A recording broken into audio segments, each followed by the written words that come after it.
Hello and namaste everyone, joining us from all across the globe for the celebration of United Nations Day with WICCI NRI Council.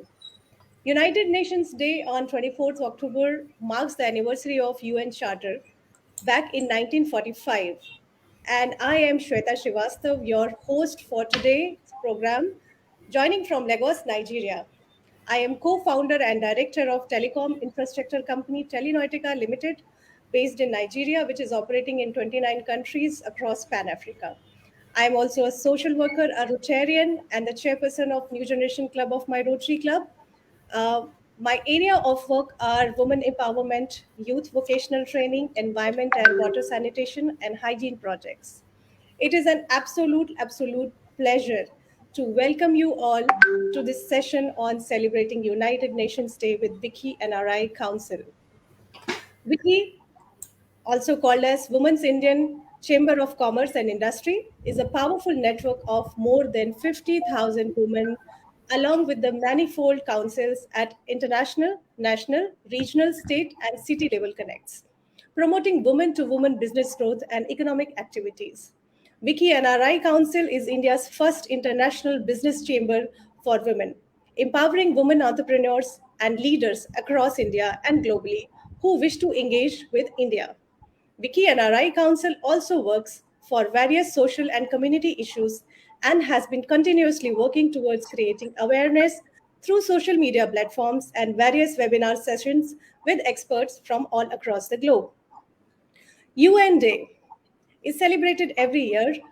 It offers the opportunity to educate everyone on issue of concerns which mobilize political will and resources to address global problems. To mark the United Nations Day 2021, WICCI NRI Council has decided to hold this webinar on domestic violence, shadow pandemic rehabilitation to create more awareness around this issue.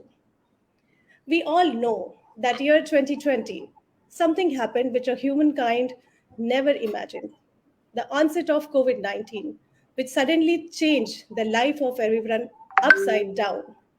Isolation, restricted movement, and stay at home measures to contain the spread of infection had acute impact on women and children. The chances of women and their children being exposed to violence dramatically increased as family members spend more time in close contact and household stress intensified. And the risk grows even greater when families also have to cope with potential economic and job losses.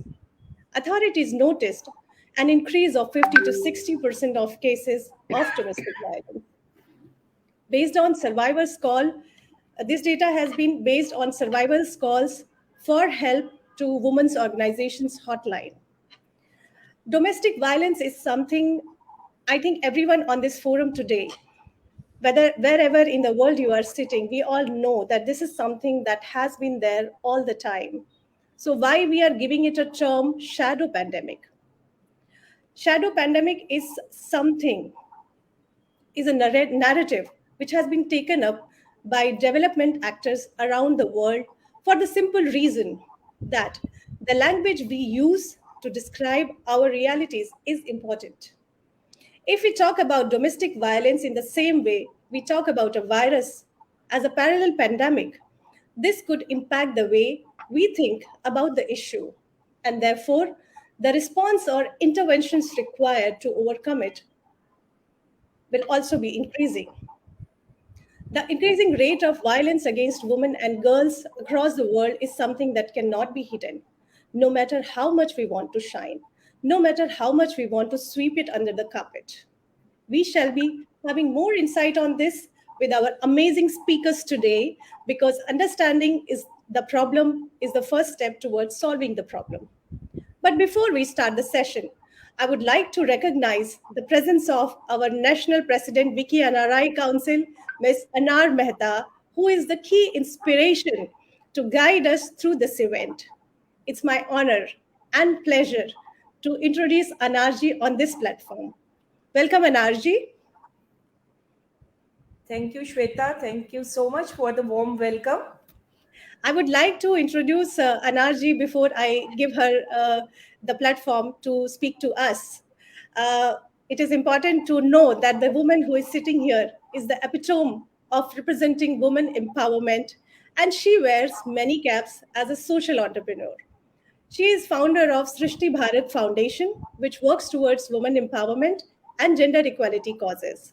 She is member of prestigious Global Goodwill Ambassador Foundation USA, International Ambassador of MSME and Startup Forum Gujarat, President of MSME and Startup Forum India, Ambassador of SDG Chaupal, Chairman of Overseas Chapter and Women Wing at Indian Golf Circuit, Honorary President NRI Council India at Global Chamber of Commerce and Industry. She is also Gujarat and NRI representative at Sri Rovation Foundation, National President of Russell of Book Club and board members, Global Advisor at GMHA Global Mental Health Association UK, International Commissioner of Hindustan Scouts and Guide Association, co-founder of Hello Womania, online digital platform for global women. She has received many accolades and awards for her humanitarian work.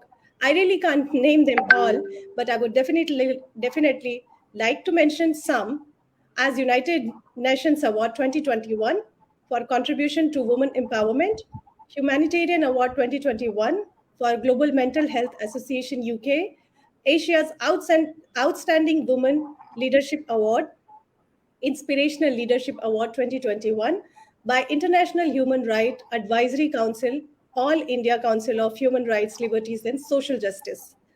Anar Mehta also has the doctorate degree in social work.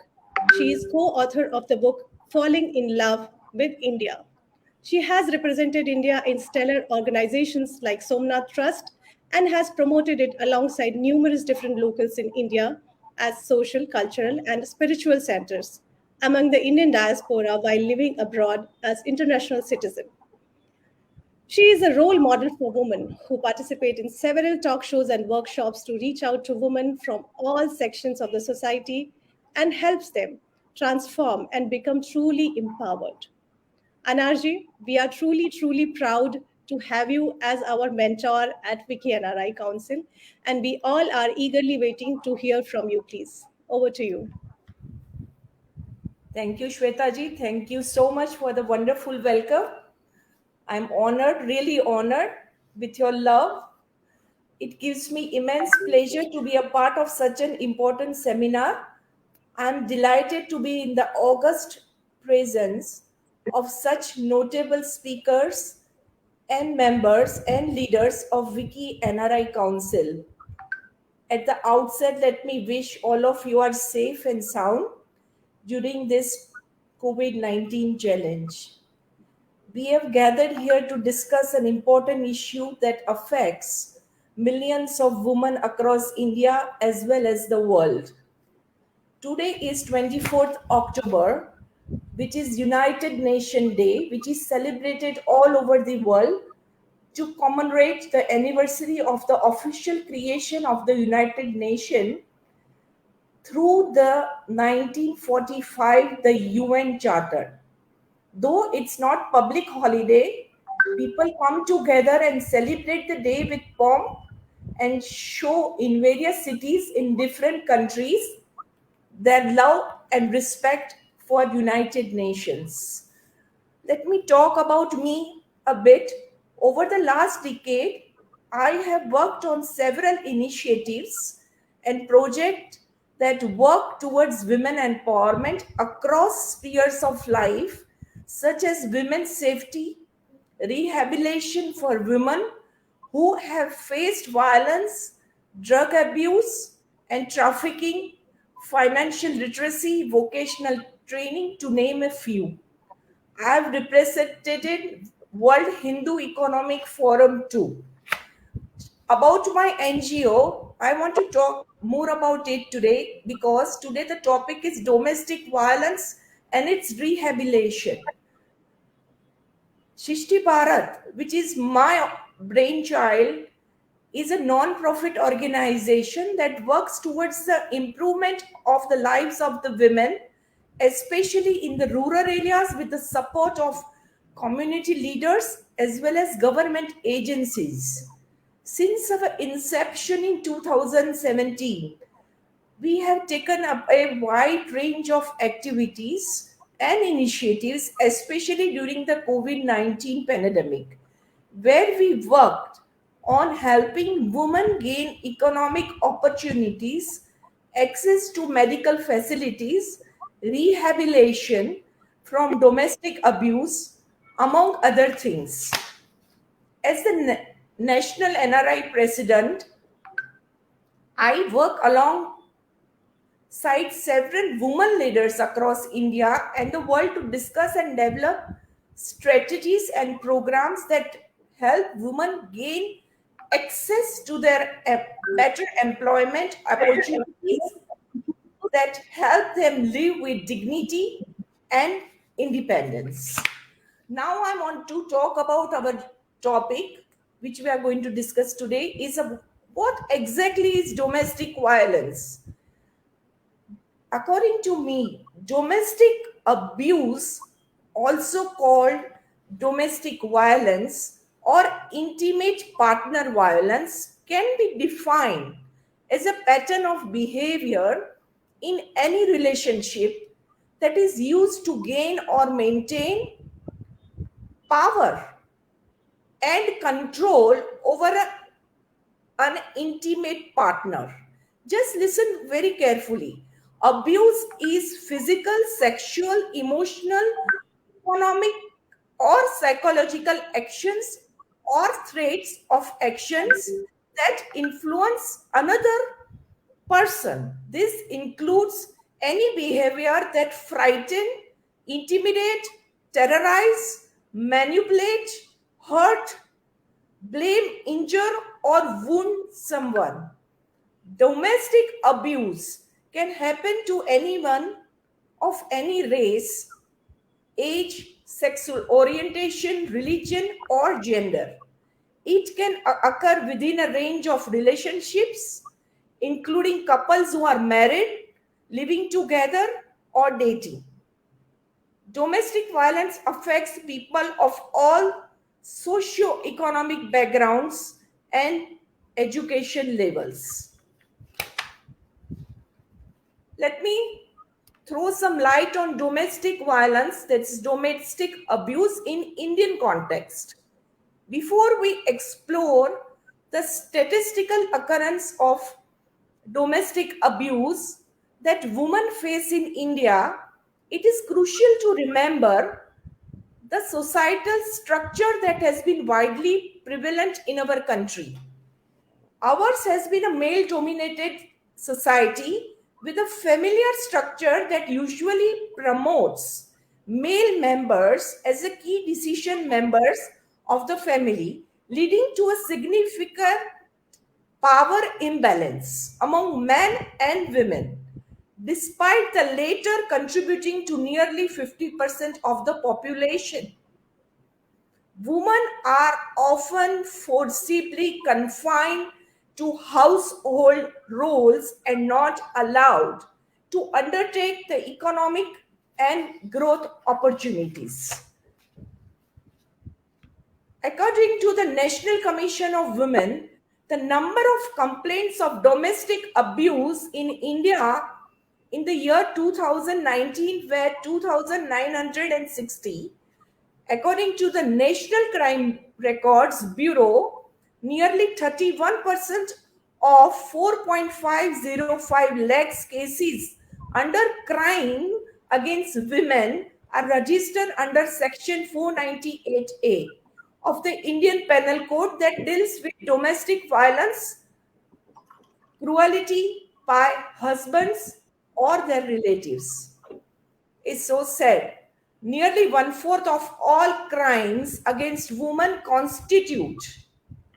nearly one-fourth of women's crimes constitute of domestic violence. And I want to tell you how domestic violence is a silent killer. One of the biggest problems of this issue is the silence. We live in a society that discourages women to speak up the ordeals that face because of primarily these factors: lack of evidence, as most of these incidents occur with a domestic environment. There is usually no concrete evidence that can help them seek the relevant and required legal source, often heading to them being rendered as liars. Second, protection of men. Even when women do speak up, it leads to protection of men, and in many cases, an aggravation of domestic violence. You know how it is. As a result, about 86% of women who experienced violence never sought help. These are actual figures, lovely ladies. And 70% of the victims did not even mention the incidents to anyone. This problem was accelerated by the pandemic.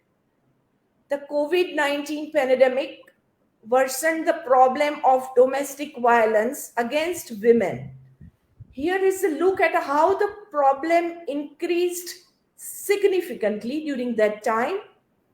Over 2,300 domestic violence complaints were filed with NCW, that is National Commission for Women in Delhi, between January and May in 2021, the highest of any year since 2000. In 2020, between March 25th and May 31st, 1,477 complaints of domestic violence were made by women. This 68 period recorded more complaints than those received between March and May in previous 10 years. A global problem. Let's understand domestic violence in India during COVID-19, which is a routine activity approach by the National Commission of Women.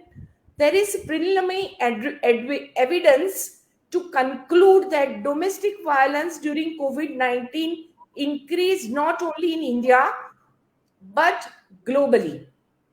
Around 42% of the Australian practitioners noted an increase in first-time family violence reporting by women. Mahase in 2020 reported 60% increase in emergency calls related to violence against women by their intimate partners in Europe. Agurot in 2020 found a 48% increase in helpline calls related to domestic violence in Peru. What can we do for this? I mean, what can we do to rehabilitate? While this was just a small glimpse into the problem that exists on such a massive scale, and lots of innocent women are involved, it is time to come together as a nation, as a universe, to address it together to ensure that women get the respect and dignity they deserve, further breaking the shackles around them and helping them discover their truest potential and discovering economic opportunities for them. As women are financially not independent, they are afraid to lodge a complaint. While it is the government that can make most changes, common citizens like us with the resources can come together and make a meaningful difference. Let's spread awareness for this. As it is famously said, the first step in solving problem is to first recognize that actually this is a problem. The first step that we should undertake as a citizens is to spread awareness surrounding the problem of domestic violence. It is our duty as a citizens to share the scale of the problem and how many women are systematically suppressed to speak about this issue. Together, we all must be willing to listen and, more importantly, do believe in women. We should all support the women emotionally. Domestic abuse is not always physical, it is also emotional. The people who go through this crime are susceptible to emotional and mental health issues such as anxiety, depression, to name a few.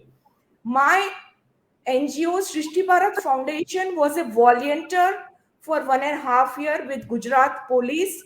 We had lots of domestic violence cases against women, and you won't imagine, we have such a short time, so I can't let you know about the cases. It was so bad, not even in rural but urban area also.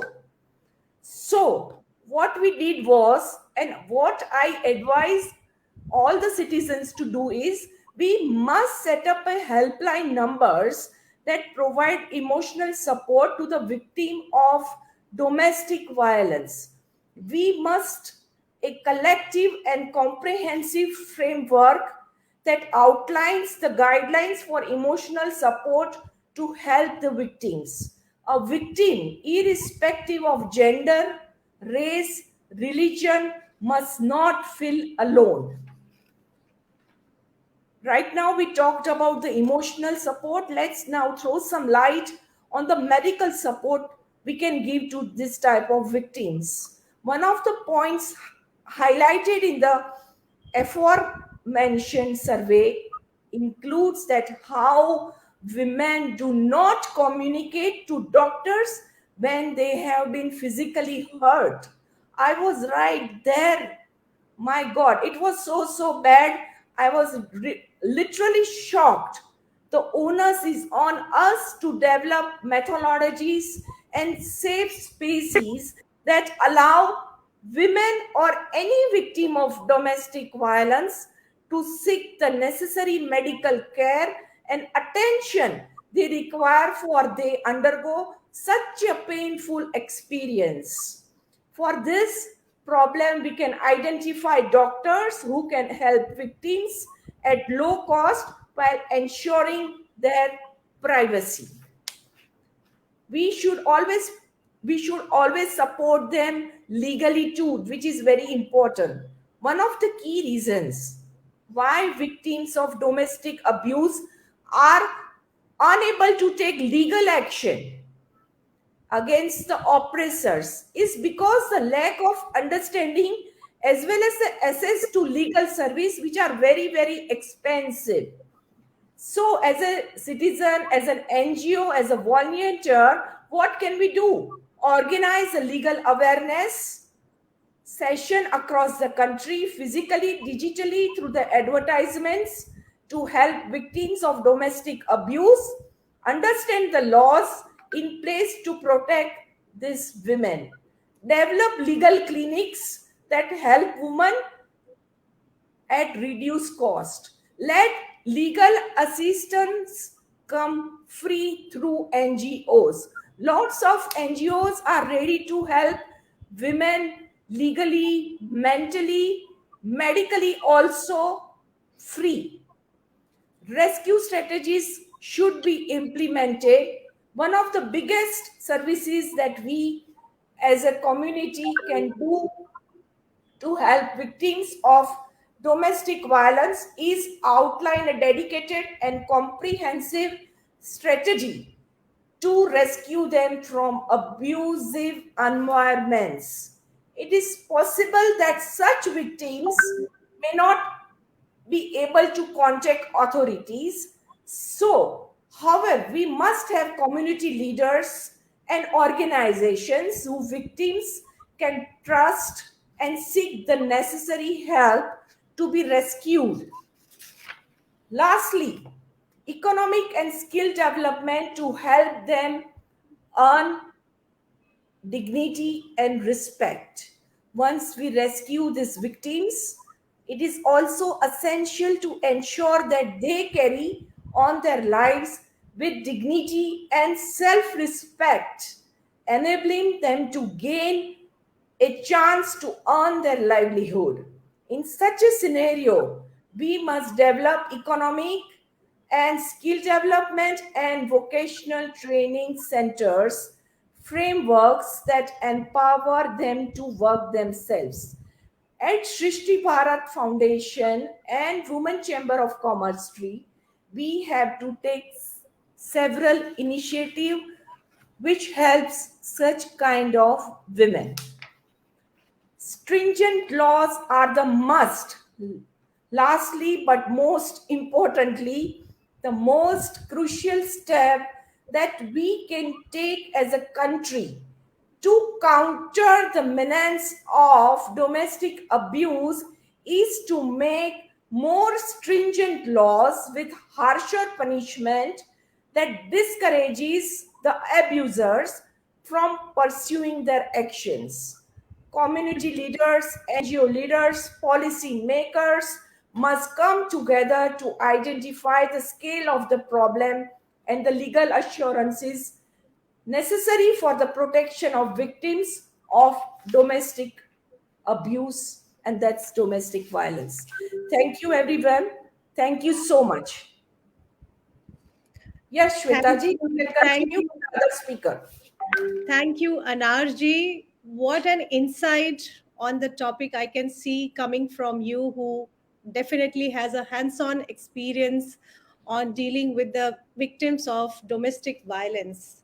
It's heartbreaking to see our own people in that state. I can totally imagine. And let me share you this one from my personal experience, that it is not only the rural and urban ladies in India who are going through this problem, but me as a NRI, I have seen victims of domestic violence in my own vicinity also. And when we tried to intervene and try to help, we were threatened to stay out. That is the situation even in for the people who are living abroad. So this is Correct. this is a real problem. This is really Correct. something which we try to not talk it in open forums like this, but I think it's very important to have the awareness, to have the guidelines, just like you mentioned, to help the victims on what can be done to take them out of that situation. Thank you so Absolutely. much. Thank you so much, Anarji, for your Thank insight. you. And I'm sure that a lot of it can be adopted and implemented by a lot of us.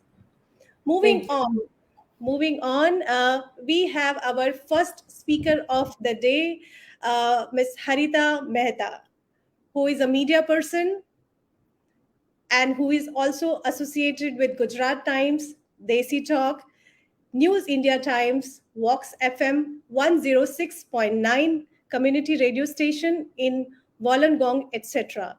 She also has been producer with SBS Radio Gujarati and Hindi language programs.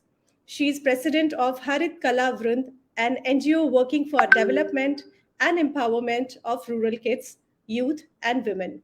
She has supported different projects and community on various issues, and she has been severally awarded for her brilliant work with many national and international awards.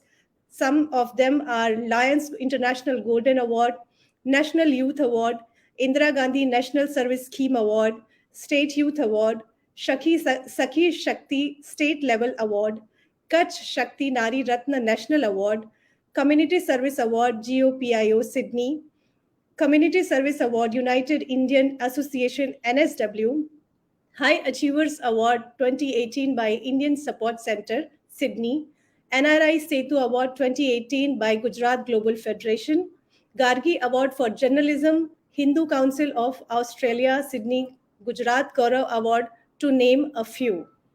She has been part of many youth forums and conferences and training programs in various countries. She was appointed by Government of India to represent us in those forums. It's our pleasure to have you here, Harita ji, and I welcome you to take over the stage and share your thoughts on this today's topic. Harita ji, over to you. We cannot hear you, Harita ji. Please unmute yourself. I think I'm on mute. Yeah, we can hear you now. Please go ahead.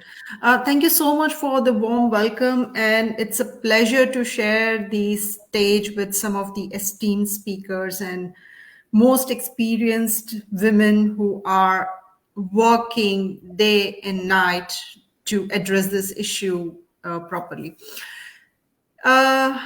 That's a lot of thing to share about, but let's talk about this today's topic because we are talking about the shadow pandemic, because the COVID has shaken everybody's life across the world. The things have changed.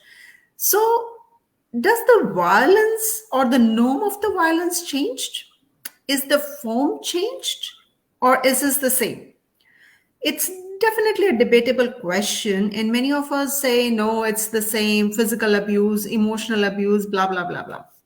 But what about the, I can just say, perpetrators?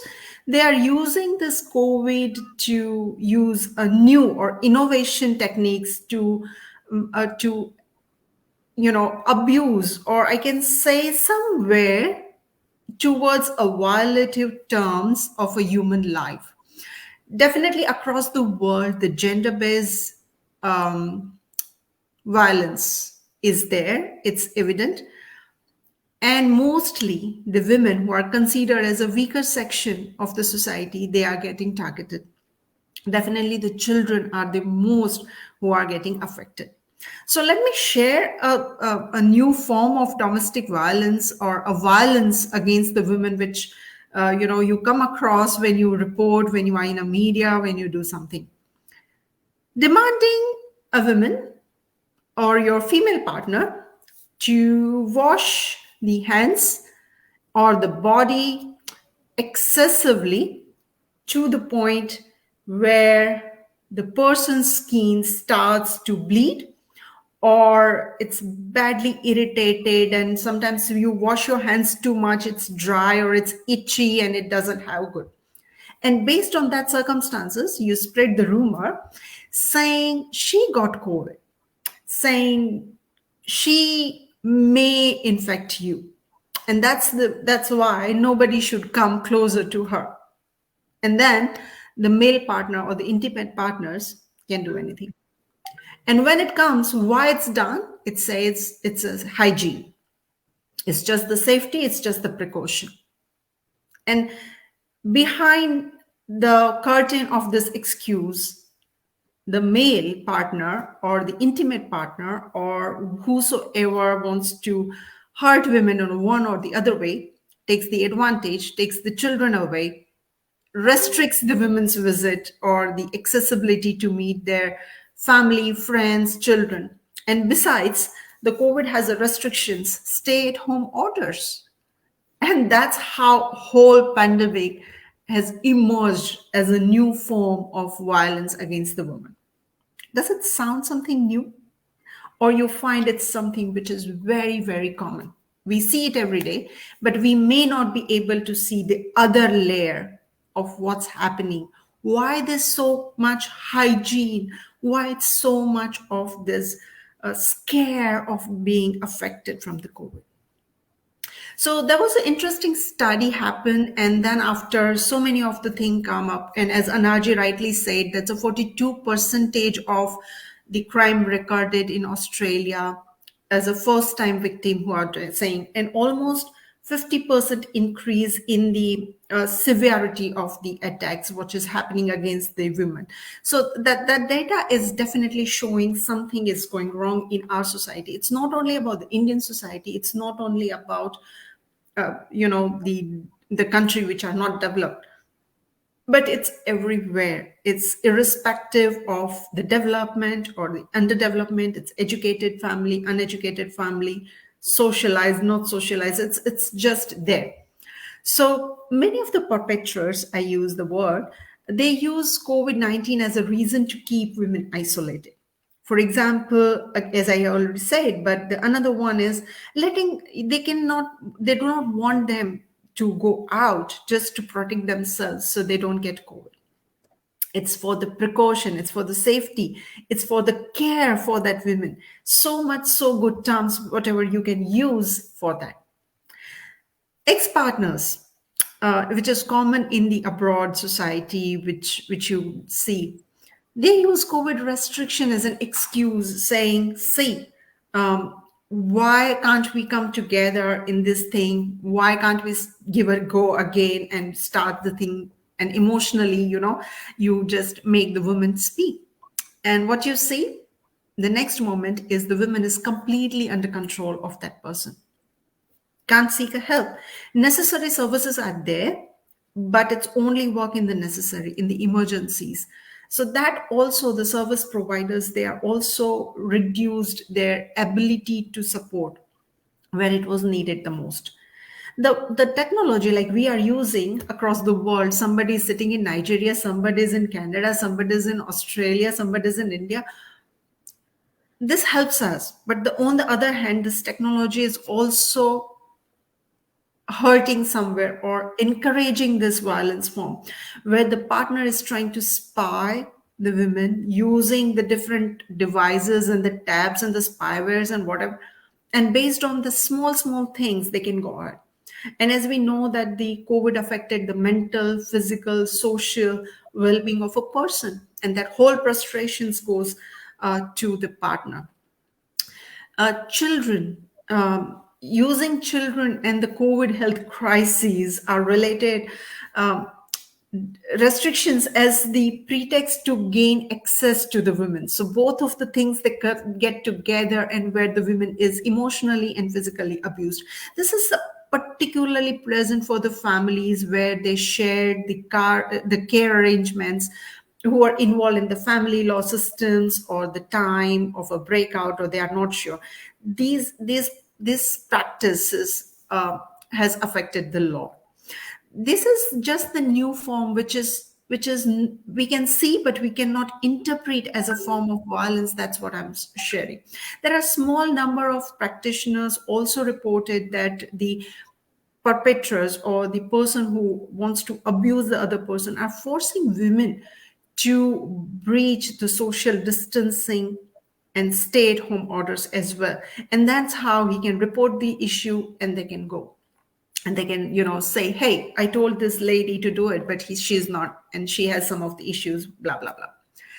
So when this terms is emerging, when the new form coming into existence, we need to find some new solution, because that is the halfway of this. It's what is the rehabilitation. So before we rehabilitate some of the victims, we need to find emerging ideas or the innovative ideas to address this issue. We can't do much as an individual, right? No, that's 100% wrong thing. We can do a lot. For example, when you are going to your neighbor or just standing out, just knocking a door, asking something, and ask or give a call, say, hey, let's meet up with a video call. Have a regular video call with the person whom you think might have the danger or hazard to get into that situation, and that provide more environmental information, risk assessment, or the safety as per the person, what you think your inner voice says or what your gut says, you can do it. You can also, if you know the person or if you want to communicate with that person and you know that the person's family or the partner do not allow, you can use the code words we used to do when we were kids, when we didn't want something to be our things to keep secret between two friends and didn't want to share with the friends or with the family. We use the code words. The same system can be introduced here. The setting of the alarm system to signal when the help needed. It can be simple things, just a missed call, or it can be the lights 3 times on off, or whatever you think it's easiest way. Just communicate with the person whom you think or whom you observe like it needs. Integrating the family violence support into essential services such as a GP and the clinics. You can go that person saying like, go to the GP together and, do it something nicely. Engaging with the person, offering the support to the mother, the children, the childcare setups. There are lots of the issues there. We can, as an individual capacity, I'm just talking, it can be done. Utilizing the platforms just like you and I doing, it's a Zoom, Team, WhatsApp.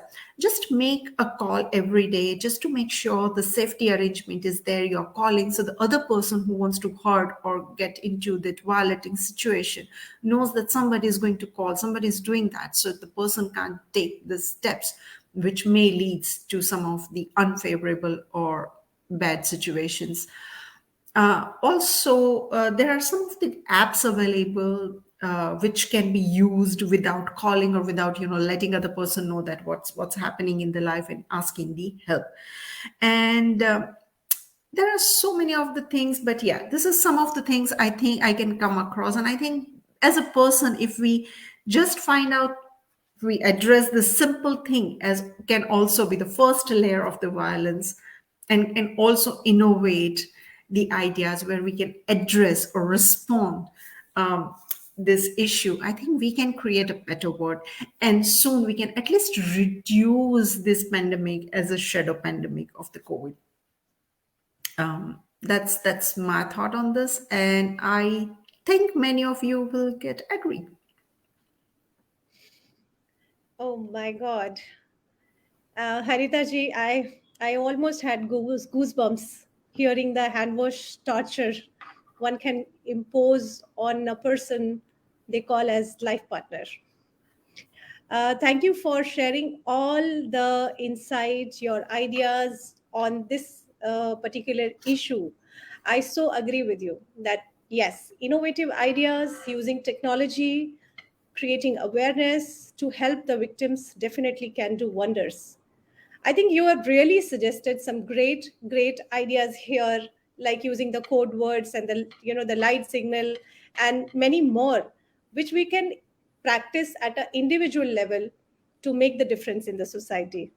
Thank you so much, Harita ji, for sharing your knowledge and your research on this topic with us.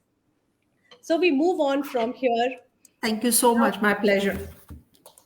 Thank you. Okay, so all right, guys, joining us next to discuss more on this issue of domestic violence is a person all the way joining from Canada. She's a philanthropist, Indo Canadian member of WICCI, Miss Mokshi Virk. You're welcome, Mokshi ji. Thank you so much for having me, and it's good to see all the great speakers here. So, Good thank to you for see having. you too. Good to see you too, Mokshi ji. Mokshi ji is a founder director of a non-profit organization, Indo Canadian Arts and Cultural Initiative. She is a realtor, TV and radio host, and she's a born leader. Her passion lies in community service and making a difference in the life of her fellow citizens through women and youth empowerment, providing leadership skills, supporting charities and nonprofit organizations, building social connections, mentoring, and helping new immigrants. The Women's Day celebration in Canada had been started since 2013 by none other than Mokshi Virk, and she is hosting this event every year to celebrate womanhood. Ms. Virk is also the president of Central Canada India Business Council for Women, Indian Chamber of Commerce and Industry, and she is also an appointed president of Toronto, Canada for World Book of Records, UK. Mokshiji, you are most welcome. Please join us and share your thoughts on this topic. Over to you. Thank you. As you rightly introduced, I am involved in a South Asian community as an events organizer, mentor, radio and TV host, and a founder director of a not for profit organization known as Indo Canadian Arts and Culture Initiative. My passion has always been supporting community service and making a difference in the lives of fellow citizens.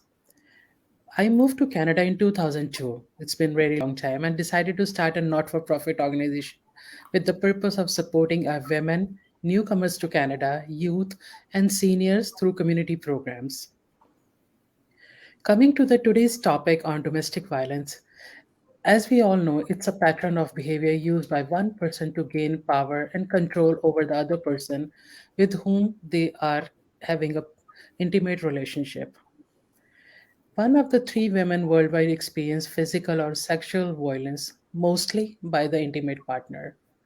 Violence against women and girls is a human rights violation. Domestic violence can include physical violence, especially with hands, objects, or weapons, sexual violence, including threats, physical force, emotional abuse, where it could be verbal abuse, including threatening to kill a partner or a child, financial abuse, including stealing, controlling finances, forcing a partner to work, or prohibiting a partner from working, harassment and stalking, including monitoring partners' activities online, using electronic devices to watch or control them, and invading their privacy. Cyber violence, it includes image and video sharing without consent, taking pictures or videos without a person's consent, online bullying or harassment. As we know, everyone has a right to live in safety and dignity, free of intimidation and threat of violence.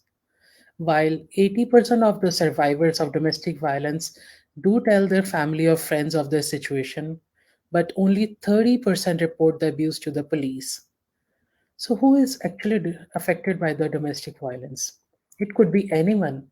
Anyone can experience domestic violence, regardless of age, race, economic status, religion, sexual orientation, or education. While men can experience domestic violence, women are overwhelmingly impacted. 7 out of 10 people who experience domestic violence are women or girls. Experiences of violence can have short or long term consequences on the survivor's physical and mental health. The effects that can be linked to victims of sexual and physical violence are ongoing anxiety, depression, distress, eating disorders, disturbances to sleep, physical pain such as chronic stomach aches. So ultimately, a survivor's academic, professional, and social life can suffer, limiting their ability to realize their full potential. There are some ways we can help someone who is at risk of experiencing domestic violence. We should believe when they are saying or telling you something. Be supportive and listen. Ask what you can do to help them. Be non judgmental and let them make their own decisions. Offer to provide childcare when they seek help. Offer your home or another location as a safe place. Support them to create a safety plan, which can include packing a small bag of essentials, arranging a childcare, helping them with some pets, or opening a personal bank account in advance, among other things. You can help by calling the crisis helpline, a local shelter or service provider who can support the survivor of domestic abuse. You can even call the police if it is an emergency. Intimate partner violence and mental health are often closely connected. And from what has been reported worldwide, the pandemic has had a profound effect on people's mental health. Since the outbreak of COVID 19, emerging data and reports from those on the front lines have shown that all types of violence against women and girls, particularly domestic violence, has intensified. There is a shadow pandemic growing amidst the COVID 19 crisis, and we need a global collective effort to stop it. As the COVID 19 cases continue to strain our health services, essential services such as domestic violence, shelters, and helplines have reached their capacity. So, more needs to be done to prioritize addressing violence against women in COVID 19 response and recovery efforts. Everyone has a role to play. With over 90 countries in lockdown, 4 billion people are now sheltering at home as a protective measure. But it brings another deadly danger. As more countries report infections and lockdowns, more domestic violence helplines and shelters across the world are reporting rising calls for help. In Canada, France, Germany, Argentina, Spain, UK, and United States, Government authorities, women rights activists, and civil society partners have flagged increasing reports of domestic violence during the crisis and heightened the demand for emergency shelter. Even before COVID 19 existed, domestic violence was already one of the greatest human rights violations. In the last 12 years, over 200 million women and girls aged between 15 and 49 across the world has been subjected to sexual or physical violence by an intimate partner.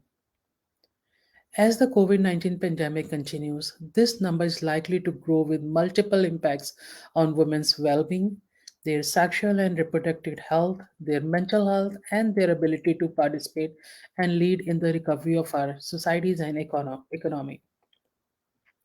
If not dealt with, this shadow pandemic will also add to the economic impact of COVID 19. The global cost of violence against women had previously been estimated around US 1.5 trillion. That figure can only be rising as violence increases now and continues in the aftermath of the pandemic. Grassroots and women organizations and communities have played a critical role in preventing and responding to previous crises and need to be strongly supported in their current frontline role, including with funding that remains in the longer term. To conclude, I would say COVID 19 is already testing us in many ways. The violence that is emerging now as a dark feature of this pandemic is a mirror and a challenge to our values, our resilience, and shared humanity. We must not only survive the coronavirus, but emerge renewed, with women as a powerful force at the center of recovery. That's my take on this topic today. Thank you so much for having me.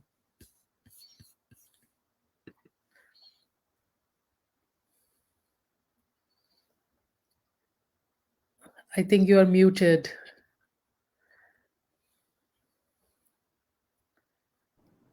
Okay, thank you so much, Mokshiji, for that power pack talk.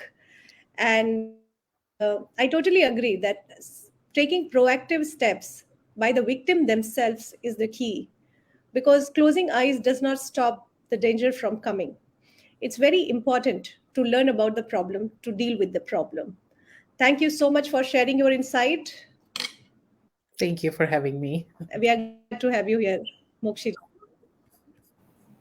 Okay, so we move on to our next speaker. I know this is getting more serious and serious as we learn about the facts and findings on this topic of domestic violence. But I think this is very important that we spend a day or some time or an hour to learn what is going on. I'm excited to introduce our next speaker who has actually worked closely to address the challenges of domestic violence in community over several years. Ladies and gentlemen, please join me to welcome Kritida Shah on this forum today to discuss her experience with us. Kritida ji, you're welcome here. Kritida ji, you are muted. Please unmute yourself. Yep. Meanwhile, I would like to introduce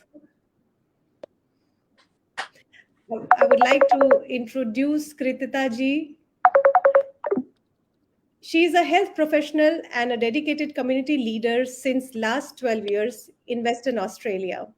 She was born in Ahmedabad, migrated to Perth, Western Australia along with her family in 2005, and has since strived to promote both Gujarati and Indian culture among the wider Australian population. Her passion includes women empowerment, awareness, and education on domestic violence. Engagement and promoting Indian culture, traditional, and values is her core. Kritida has served in multiple roles within the Gujarati Samaj, helping organize events, promoting Gujarati festivals and traditions such as Navratri. She was also awarded the Shiromani Award in 2019 in recognition of her commitment and dedicated to the society. In addition to this, Kritida continues to work with the Indian Society of Western Australia in her role as Vice Chair of ISWA Women's Wing. her role, she has organized a range of events focused on women empowerment, women health, women entrepreneurship, and networking. An example of this is NARI 2021, a flagship event celebrating female entrepreneurs on International Women's Day, which is attended by over 3,000 individuals. Her philanthropic work involves helping survivors of domestic violence with accommodation, legal matters, and long term planning. Kritida was also an integral part of helping the community during the COVID 19 pandemic, leading the organizations of chartered flights to India from standard citizens and family members. Furthermore, she arranged a task force in charge of providing essential groceries for Indian students as well as individuals living in rural areas. Her efforts were greatly appreciated by the Indian diaspora. She has worked in the community that has allowed her to recognize a significant gap for arranged marriage in the community, leading to the establishment of Saptpadi, that is a not for profit matrimonial service to connect youth in Australia. This service has been utilized by numerous families and continues to provide a platform for community engagement. Overall, Kritida continues to be an active member of the community, acting in her official and unofficial roles to improve the well being of Indians every day in Western Australia. Kritida ji, I welcome you on this forum and I request you to please take over and uh, deliver your talk for today. Thank you so much. Yeah, thank you, Shweta ji. Thank you very much. So domestic violence, yes, it is a very, very tragic pandemic. You can say that's a new coming in the century at the moment. So domestic and family violence anyone in the community, regardless of the gender, age, the location, socioeconomic and health status, culture, sexual identity, ability, ethnicity, and religion. While it can be perpetuated by any member of the family against any other, it is more likely to perpetrated by men against women and children. Now, the thing is, when we're talking about domestic violence, why it's always women are the victims. So that is the this century's question, which I want to discuss about today.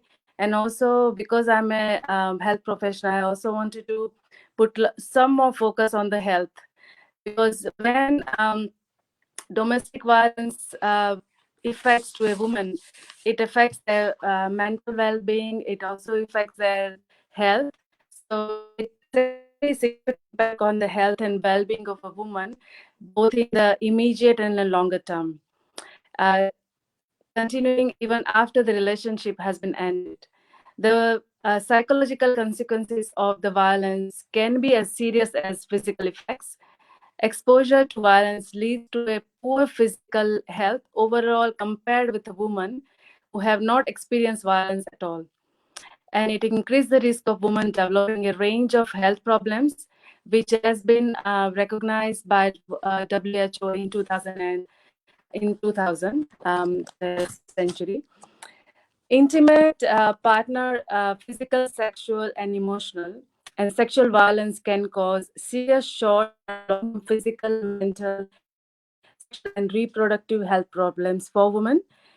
They also affect their children and lead to high social and economic cost of women, their families, societies, and such violence can have fatal outcomes like suicide or suicide, lead to injuries, with 42% of women who experience intimate partner violence reporting an injury as a consequence of this violence. Lead to unintended pregnancies, included abortions, gynecological problems, and sexually transmitted infections, including HIV. That's why we are seeing a lot of HIV cases increases in the community at the moment.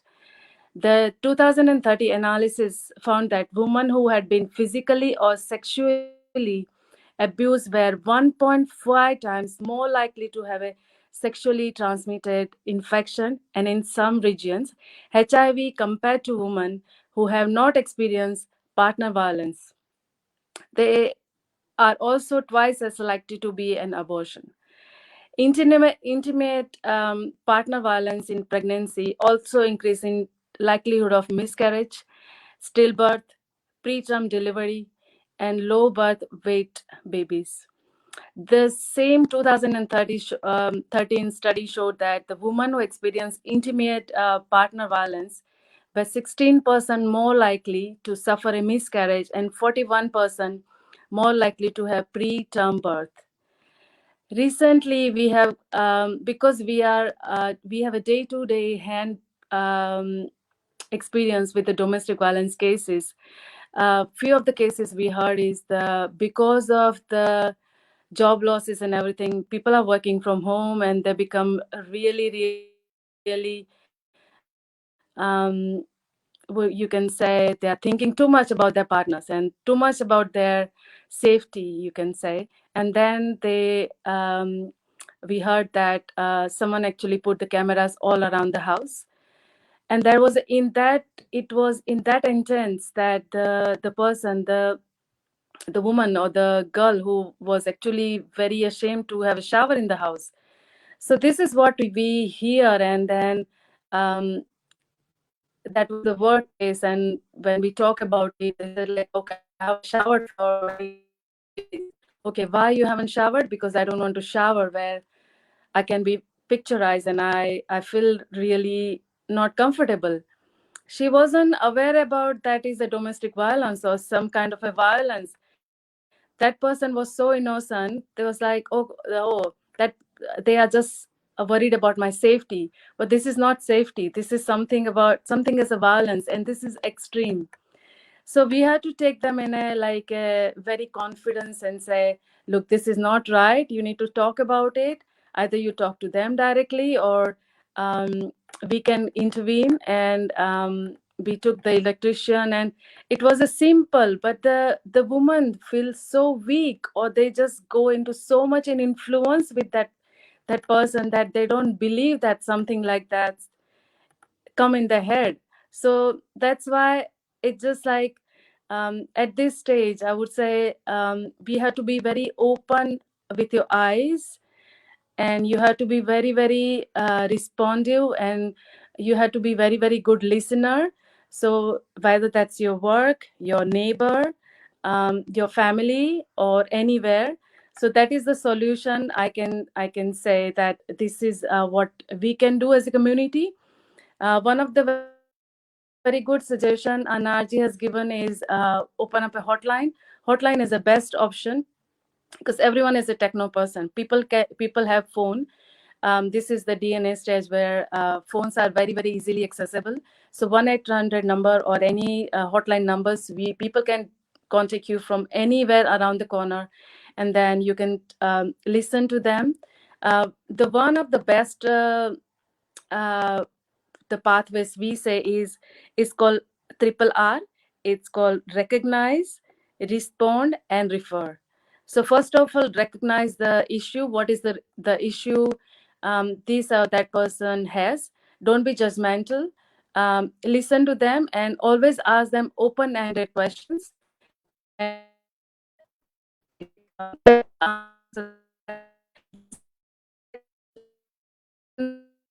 respond in a way that that person feel comfortable to keep telling you what happened and how it happened. And the third one is refer. Triple R, that's what we call it. One of the other very good suggestion of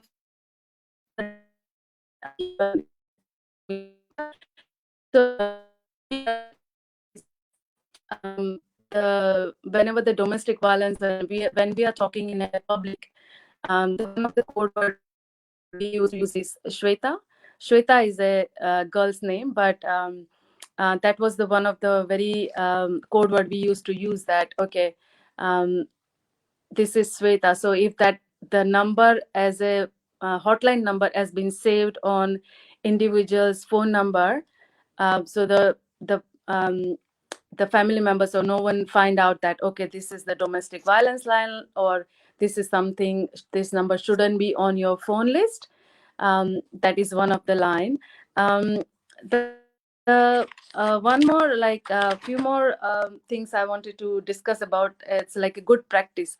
So we all talk about the issues which is in the public, and we can say, let's just get the white elephant into the in out and let's talk about it.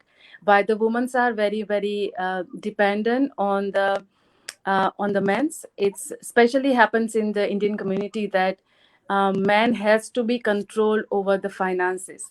Why is that? Why can't, as a female, as a woman, you are earning, why don't you can organize, and why can't you be a financially dependent? So a lot of times when we come across the hand-to-hand experiences that women has family violence or domestic violence, they suffer with it. They don't want to talk about it because financially they are not stable, or they don't know how to go about it, or they don't know if they can independently live or not. So educational, we want to make them more stable, like give them more training and confidence. Also the financially, make them more independent. So tomorrow if any kind of crisis happens, and they have the finance with themselves, so they can take the decisions. um, so some of the very good pathways which I practice in my day-to-day life is, it's a proactive questioning about domestic and family violence in health and social care organizations, so that the woman's emotional distress does not become separate from the violence and abuse she has experienced. Recognition, however, that it may take time to trust, to name the abusive experiences, particularly if sexual assault is involved. Survivors need to be feel safe, both physically and psychologically, to begin to talk about central to the initial stages of working with survivors, whether this is individual work or a group work. The initial stages of shock are not necessarily the best time to talk about traumatic events. The counseling and group work are more effective after the initial shock has passed. The supportive social network is one of the most effective cushions for managing depression and trauma. Strengthening these networks, providing groups and information on how to be supportive are very, very important. Where PTSD is evident, non labeling, non judgmental, survivor centered work is important. Safety needs to be established before sensitive trauma processing can take place. Then moving toward the woman reclaiming her life. The development of specialist services to meet the needs of women in some cultural groups, such as indigenous women, who are overrepresented amongst those taking longer to recover from effects of living with domestic and family violence. Commissioning of servicing with voluntary sector organizations, so that women do not become inappropriately labeled with the mental health system. Also, I want to add a last point from myself, that when an individual complains or um, talk about a domestic violence, their social life goes zero. So in the public, in the community, people feels like, okay, she is a citizen. I think we need to change that mentality. We need to change the mentality in a way that people, if they talk about it, be supportive to them. So because recently we had got some kind of a experience that someone was a domestic violence victim, and as soon as she started talking about to her friends, the friends face off her, and in the social nobody goes and sit next to her. It's because she started talking about the husband. But and friends' husband were like, okay, don't talk to her, she's not a good person. But as a female, as a woman, you need to support her instead of saying, okay, you talk about your husband is not supporting you in the domestic violence, you are a victim of it, what kind of help and support we can give. So I think as a social responsibility from all of us, we need to open up. We need to make the women more stronger. If you are a strong person, you need to stand up for yourself and talk to your friends, families, and share your experience that this is what happened to me and this is what I was facing for that many years. So your example can be a good initiative for somebody. So you might save somebody's life. So that's all I wanted to say. Shweta, thank you very much for listening to me. Thank you so much, Kritida ji, for throwing more light on the health aspect of the domestic violence. You have really explained thoroughly with the small stories around it. Thanks for all the work you do for the society, and also thanks for sharing your experience with us. So, with this, we are proceeding towards the end of this webinar on domestic violence, the shadow pandemic rehabilitation. This webinar would be incomplete if I forget to mention our Vice President, WICCI NRI Council, Mrs. Achla Bhupendra Suthar. Achla ji is the backbone of the WICCI NRI Council. She's a silent worker who is supporting this webinar technically from behind the curtain. But Achla ji, we recognize your presence here. You're welcome. Thank you, Shwechadi. Please go ahead. Thank you so much. I would like to give a brief introduction of Achla ji on this forum. Achla ji is a chairperson of the Sustainable Future Foundation. She's a consultant director at Dubai-based company 80 Tech Serve UAE. She is also vice president of Bharti Bhasha Samvardhan Sansthan, director at International Work and Promote MSME. She is also the vice president of WICCI NRI Council. Achla ji, I would request you to please come forward and convey the vote of thanks to our speakers. Thank you so much, Shwetaji. Greetings for United National Day to everybody. And yes, happy Karwa Chauth to all the beautiful ladies. Thank you so हम much. हम महिलाएं हैं ना, हमारे पास हर एक शक्ति होती है. हम अपने परिवार को बचाने के लिए, सिर्फ अपने पति को नहीं, अपने परिवार को, अपने बच्चों को बचाने के लिए भगवान तक से लड़ जाती है. और बहुत सारे उदाहरण ऑलरेडी मौजूद है हमारे पीछे. और आज इस लेवल पे भी हम लोग, सुबह की शाम हो चुकी है, पानी नहीं पिया है, खाना नहीं खाया है, यहाँ बैठ के हम लोग ये चर्चा कर रहे हैं कि हम कैसे इसको और आगे शक्तिशाली बना सकते हैं.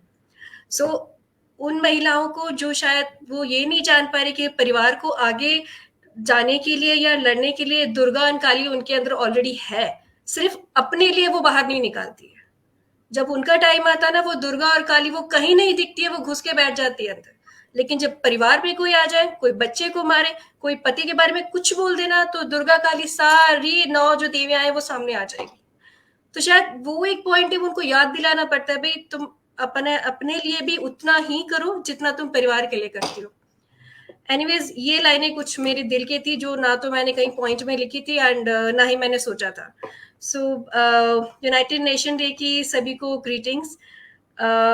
We as a team of WICCI NRI Council always want our Nari Shakti should be strong enough to deal with such kind of situation, or at least they should be beware of the various laws and regulation which support them. Already laws, regulations and many things are mentioned by our President Anarji, Harita ji, Mokshi ji and Kritida ji. Government is always ready to support, and we do have some laws which cover domestic violence, but the question is that how many of us actually knows about it, and how many of us would actually calls for help when you need it in situation. Well, the needed things is courage and awareness. If you don't stand for yourself, no one else can help you. If you are the one who is facing any kind of violence, whether it's physically, mentally, sexually, daily, and because of that, you are losing your own self respect. It's your duty to stand up for yourself and contact the local police station first and various women helpline if you can. As we know that this shadow pandemic is mainly fueled by mandatory stay-at-home rules, social distancing, economic uncertainties, anxiety caused by coronavirus pandemic, and because of this, domestic violence has increased globally, not only in India, I think everywhere, as Shweta ji already mentioned before. In India, National Commission for Women (NCW) has flagged the issue of spike in cases of domestic violence, already mentioned by NRG. Since the enforcement of national lockdown, the main reason what I found behind is that with the very less mobility and the police forces totally engaged in ensuring the lockdown properly, women are losing even the little bit of chances of saving themselves from abuse, as the women police workforce is already busy in doing the lockdown formalities. Another one, due to prevalence of orthodox social norms and stigma that is placed on survivor of domestic violence, such cases are being grossly underreported, obviously. One more, women belong to poor and vulnerable classes are not able to find complaints. Counseling center are supposed to reach out to complaint pertaining to domestic violence. However, amid lockdown, the NGOs and voluntary organizations that are usually avenue for women to report such attacks are not working because of lockdown situation. All these will combine the negative psychologically effect on mental health of women. So it's no time to get up and stand up for yourself. Start getting the knowledge about various laws which your government have made to support victim. On this note, I would like to add that WICCI NRI Council, as we already have, I think we have done many events regarding various cause for women. But in the future, probably by next month, we are planning to have a special session uh, where we will planning to have an advocate, senior advocate. She will be telling us about various laws, rules, and regulation which Government of India have. So it's a kind of informative and knowledgeable session which we are planning to, I mean, probably by next month. So these kind of things we already have it, but we are planning to have in future as well. Apart from this, rehabilitation planning management is also there, who try to bring life back to the survivors. So I have seen the session so far and have seen how Harita ji has mentioned their personal things, and even the Mokshi ji, even the Kritika ji. So it's really very bad to see the condition of women nowadays. The only thing which we can help is help ourselves, have courage to stand up and speak. This is from my side. So going ahead, I would like to say thanks to wonderful speakers today who covers various aspects, domestic violence of Harita ji, Mokshi ji, Kritita ji from across the world, Shweta ji as a wonderful host. I would also like to especially mention thanks to Shireen Lakhani ji, who is a cancer fighter, an immense source of inspiration. She is undergoing her treatment, and in between her therapy session and hospitalization, whenever she gets time, she comes to our event as a speaker and host. We salute her and courage and determination, and we wish that she would join in our next event. I would Definitely. also like to thank the face behind all of us, the leaders, Wiki founder Harbreen ji, and no doubt Anarji. Without her guidance, nothing is possible. Bam, we need your support for future event as well. So I would also like to thank Shrishti. Yeah, one more thing I forgot to mention. Sorry. So like the Anarji is a founder president of Shrishti Bharat NGO. So Shrishti Bharat is already doing so much of work regarding domestic violence. So just follow the website and the page of Shrishti Bharat as we are discussing the domestic violence, as this organization is supporting our event. So I must mention this. Furthermore, this event is also supported by Bharati Bhasha Savandha Sansthan. I cannot forget to say special thanks to our technical team, creative team who managed several aspects of the events. That's it from my side, Sweta ji. Stage is all yours. Thank you so much, Ashlaji. Thank you so much, our President Anarji,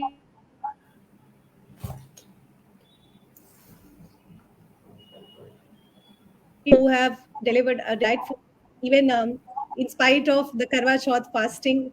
This shows that how strong a woman is and how far they have come.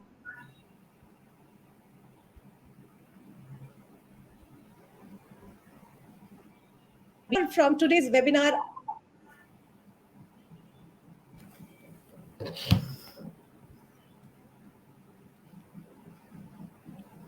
us to help the people around us. Do not keep quiet. Talk about it. Take help if needed. And WICCI NRI Council will keep coming back with such awareness sessions and powerful webinars to help our ladies, help our society. Thank you so much, everyone, and have a Thank you restful so evening. much. Thank Thank you. you. Thank you.